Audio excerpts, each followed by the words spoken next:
Welcome back to the longest running reigning New York Giants channel in the whole damn game of YouTube, the Cop Pizzle channel. It's time now to talk draft. Now it's time to talk draft.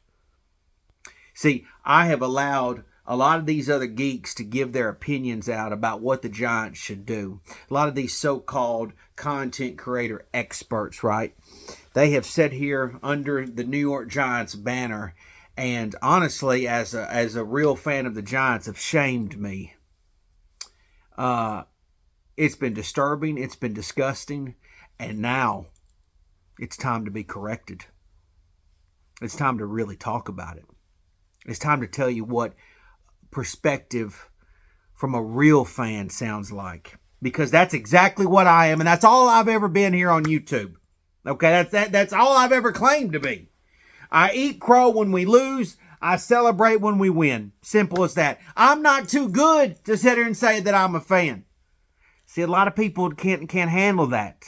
They have a hard time with that because their ego doesn't allow them to be able to say that. So let's get on with it. So many of you want to draft a quarterback. You know,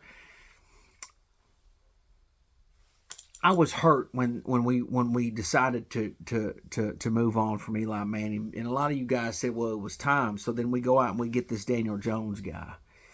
And honestly, when we got Daniel Jones, we really didn't have the team ready to go for Daniel Jones. We failed the end of Eli, and we failed the start of Daniel. And a lot of you guys have sat here and said we've been waiting on a 6-year project. Yeah, a lot of you guys also say that Daniel looked pretty good under Pat Shurmur in his rookie year. See, that's what's crazy to me is a lot of you said that Dave Gettleman was trash, but Daniel Jones doesn't get a pass. A lot of you say that Pat Shurmur was trash, but Daniel Jones don't get a pass. A lot of you, while you were taking a fucking lap around MetLife Stadium, said, "Oh, well, Daniel or Joe Judge, he's trash," but you don't give a pass to Daniel Jones at all. And under all of those years, not one fucking time has he been given a number one receiver. This organization has failed that man to a fucking T. Yet here we are, so-called content creators who apparently watch all of the Giant games, which fucking baffles me, is out here telling you, "Oh, no, it's time that we go get another quarterback." For fucking what? We don't, right now, at this very moment, we don't know. This is the day before the draft. We don't have a definite number one running back. We don't have a definite number one receiver. And their likelihood is Darren Waller is see you later gone. And you want to bring in a brand spanking new rookie quarterback who doesn't know the system. You want to bring him into this situation right here. For fucking what? For what? Oh, and by the way, you paid the quarterback that's currently on the team 4 years, $40 million per. I don't give a damn about no out after 2. Don't care. You did what you did.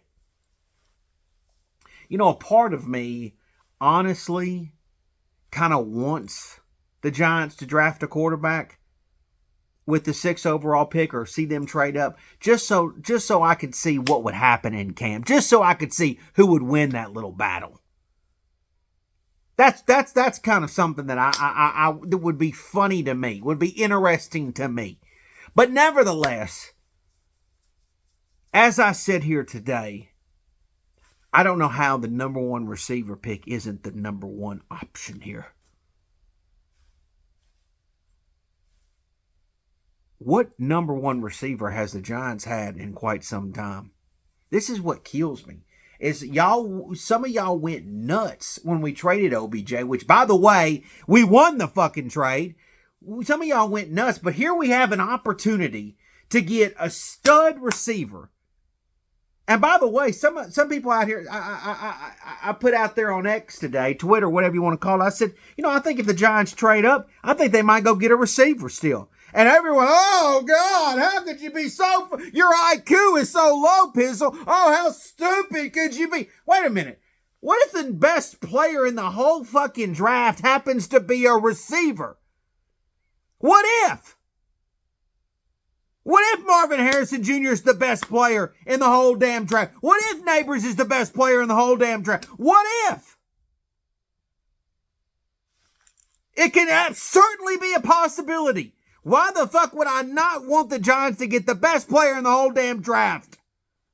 Oh, by the way, if one of these guys are the best player in the draft and they happen to be a number one receiver, that benefits the damn quarterback.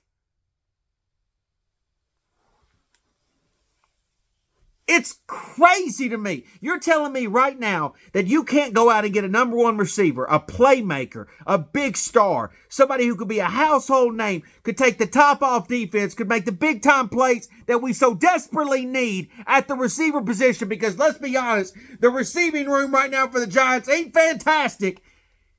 And you can't roll the dice with Daniel Jones one more year?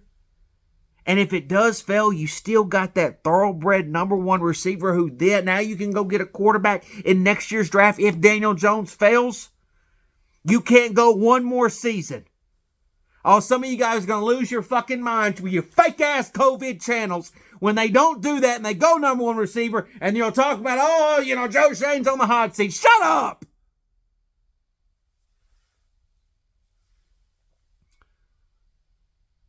With that being said, as a real fan, I want them to go receiver.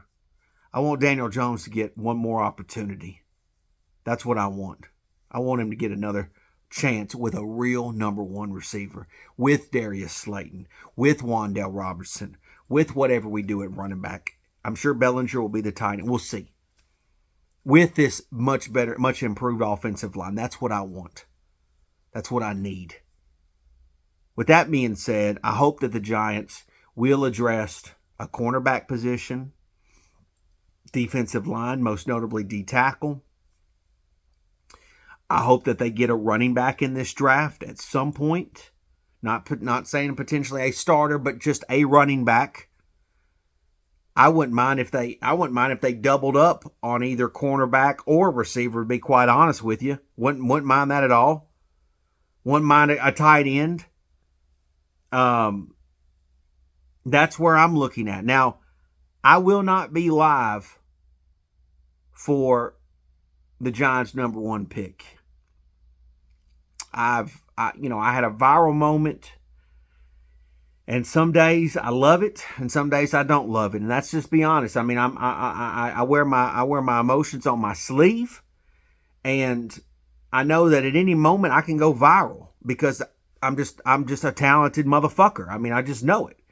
But with that being said, I will have a reaction video that I will play, that I will give out.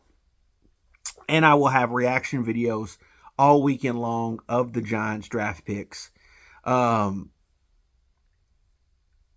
This is an extremely important draft for the Giants. There's a lot of names that I like at various positions. And I'm very interested to see how the Giants shape this team. And obviously, the number one pick, the pick that they or the first round pick that they choose to use that with, that will be obviously interesting. And the idea of a number one receiver and one that is as talented as the guys that are up there is very enticing to me, and the potential of that is extremely exciting. Because Daniel Jones has never had anybody in his life, not even in college football or pro football, to be as talented as what one of these guys are. And I hope for this guy that he gets that opportunity. And, if for whatever reason the Giants do draft a quarterback with the 6th overall pick, or they trade up or whatever, they still the man, whoever that is, still has to beat out Daniel in training camp. He still has to do it.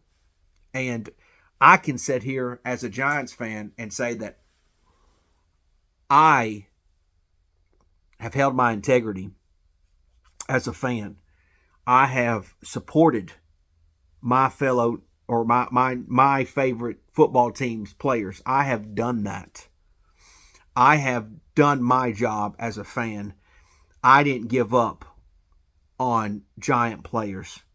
Others did. And when they don't draft a quarterback and Daniel's still that guy, you can't go back. You can't go back to supporting Daniel. You don't get a chance. You can't fucking, as they say in the movie Bronx Tale, now you just can't leave. You know what I'm saying? I'll be the first to tell you, if this weekend goes the way I hope it goes and the Giants don't draft a quarterback, I will burn this motherfucker down in terms of people turning the other way and supporting Daniel Jones. You don't get to support Daniel Jones anymore. Some of you don't get to do that anymore. I don't care how many subscribers I lose or whatever. It will be my main focus to let each and everyone know how dumb and silly and how pathetic some of you have acted since the end of last season all the way to this offseason. What you have done is not Giants pride. What you have done has not anything to do with the history of New York Giants football and the prestige that it is to be a New York Giants fan. All you have done is really, honestly, just embarrassed the real New York Giant fans that support this organization. So I will certainly eat my crow if I'm wrong. That's something that a lot of these COVID channels won't do. They won't eat their crow when they end up being wrong about what they deem to be a 100% thing. I will take my victory lap, but at the same time, I will eat my crow if that is the case. We're going to see what happens. We're going to see.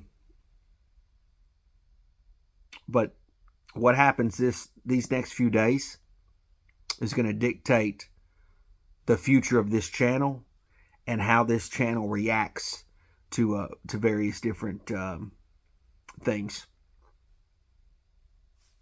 You shouldn't be surprised by this. I'm a 60 fucking minute man.